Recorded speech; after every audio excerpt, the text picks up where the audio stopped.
Welcome back to The Price of Business. I'm your host, Kevin Price, talking to you about you and your business. And I got to tell you, for the radio listener out there, I know that, wow, it sounds like he's talking on TV. I am. We're on the Biz TV network, over 30 million homes around the country, roughly one-third of the country. We're delighted to bring this to that audience every Sunday at 11:30 a.m. Eastern Time. Plus, for those who like to check us out on the radio, you can check us on iHeartRadio and TuneIn and several other places very easily. The best, really the quickest way, though, is just to go to priceofbusiness.com Monday through Friday at 8 a.m. Eastern Time, and you can check us out, every single day. You don't have to wait until Sunday to check us out. As Charles Osgood says over there on CBS Sunday Morning, we'll see you on the radio Monday through Friday by checking us out over there at priceofbusiness.com. Really delighted to be on the Biz TV network. This has been in the works for a very long time and glad to make it happen. And it's just a very logical additional partner to what we do with our radio program, daily and hour-long, and then the national news website, usdailyreview.com, with over 1 million hits a month. And, of course, the great work we're doing with the podcast at priceofbusiness.com, which is really becoming like a radio station within a radio, on a radio website. It's just amazing. So we're delighted to be able to add TV to what we do. And that was a goal that I had for 2015, and glad to see that it happened in 2016. And so I'm a big believer in daily goal listening. I do it every single day as just a part of my routine and my schedule. And I also am a big believer in setting macro goals, big annual goals as well. And that's been a part of my work now for many years, and that's part of the reason why we have U.S. Daily Review and the radio program and the TV program. And so these things don't happen by accident, although some of the shows look like they're a little accidental. But I'm glad to be able to say that's been a part of what we do. I'd love to talk to my producer, Sigmund Kramer, whose image you can't find anywhere on our site, and he won't let himself be seen on TV. He is our international man of mystery that comes and does our program. But Sigmund, tell us about yourself. Tell us about you and your use of goal setting, and has that been a part of what you do? Oh, sure. I get up in the morning and I make a set goal, and the set goal is to be able to make it back to bed at night. So, so far it's worked. It's a big goal. It's a big goal. It is. I shoot, I aim high, and so far it's worked out for me. That's because you sleep on the upper bunk. That's right.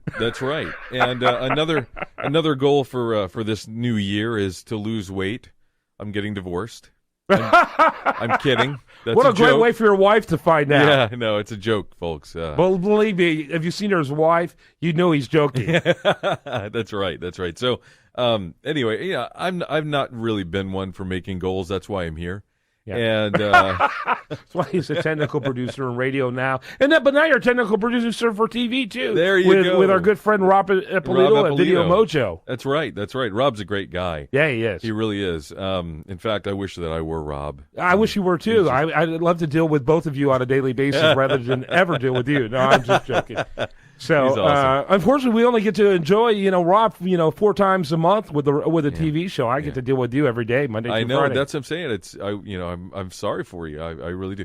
Your goal is not to strike me physically. I know. At the end of the day, right? I know. That's right. I have I have a giant image of you at home that I just found when I finally get at home. Is whack it. The dartboard. But seriously, you're not much for goal setting personally? Well, yeah, at times I am. I mean, I do set goals occasionally, and then I fail miserably, and then I realize that's why I don't set goals. Well, you set goals about losing weight before, and you did a phenomenal job. I did. Yeah. So we know you can do it. Sure.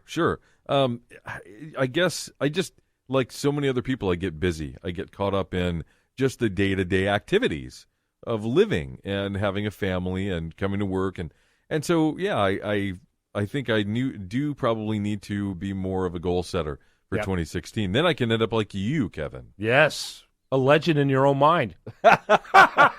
All right, when we come back, more for you. Why don't you email me at kprice@priceofbusiness.com with your views on goal setting. We'll talk about them on the show, and more for you after this.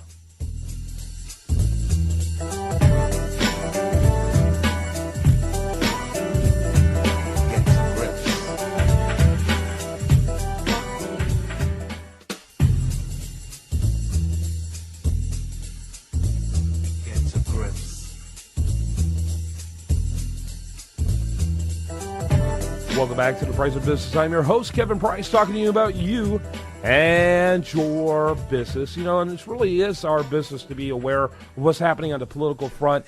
And one of the things my producer and I like to talk about is what's happening out there when it comes to politics. Sigmund Kramer, again, the mystery man, insists not to, he does not want to be responsible for Video Mojo camera, so he will not allow himself to be taped. Oh, man, you make it sound like I'm Quasimodo. Quasimodo. Well, Quasimodo is now offended by the comparison. Oh, God, there it just keeps going. But, it's been an interesting political science. A political season, rather. And I was going to say political scientists have got to be burning their PhDs because everything they learn no longer matters. Right, that's right. It's shown all theorems have just been kind of knocked out of the ballpark, Kind of like a computer science degree from the 1970s. But kind of like, yes, that's right.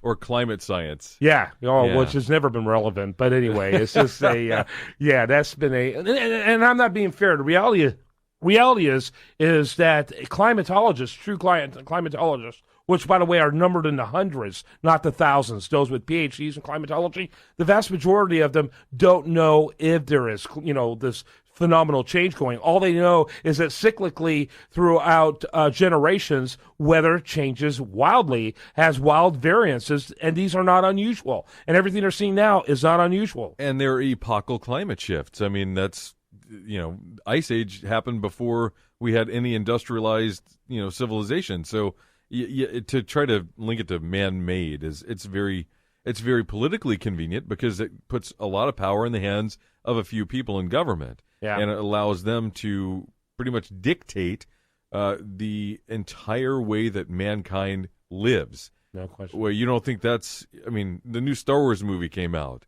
right? And one of the themes, of course, is the dark side versus the light side and power seducing, one from the light to the dark or the dark to the light or whatever. Well, gosh, don't you think that kind of works the same way in government? Mm-hmm. Power in government, it's very seductive. And so if they've found a scheme that now allows them to be in control of everything and everyone and every facet of our existence, wow, that's pretty seductive. And I wasn't going to go here. I was going to talk about the political process, but it's my radio show, so I do whatever I want, or my TV show in this case. But that is part of the political process because some of the guys that are running... It's all about control. It's not about saving the environment. That's the bottom line. Right. It's all about control. And by the way, Frankenstein, who wrote Frankenstein? Help me out. Mary Shelley. Mary Shelley. She wrote that in the summer that never was. It was a time, the year she wrote that, she and a bunch of other writers were hanging out together essentially in a castle, all of them writing books, most of which became best-selling books of all of a very horror or dark nature. Gothic, hers being Frankenstein. Right. It was during a summer that it was completely dark. It was rainy, gloomy the entire time, the summer that never was. That happened, if those crazy global warming nuts were around then, they would have been declaring it then. Right. And when I was in elementary school and middle school, they talked about global freezing. We were about to enter another ice age. And really now what they do is global hedge your bets. They now change it to climate change so that whatever extreme's taking place, they've got you covered. Whatever's happening at the time, they can tie it back to something. So now if it gets cold, they'll say somehow, well, this is because of global warming, because of climate change. And if it warms, which it is, anybody who lives in this area knows that it was a very warm Christmas and New Year's, and it didn't get down as cold as we were hoping for. So of course there are going to be people who claim that that's because of global warming that you were hoping for. Okay, yes, that I was kind of like for. Warm Christmases. That's why I moved to Houston. I'm weird that way. But anyway, we got to wrap up the show. Lots of people to thank. Of course, always our friends over at videomojo.net. Make sure you check those out.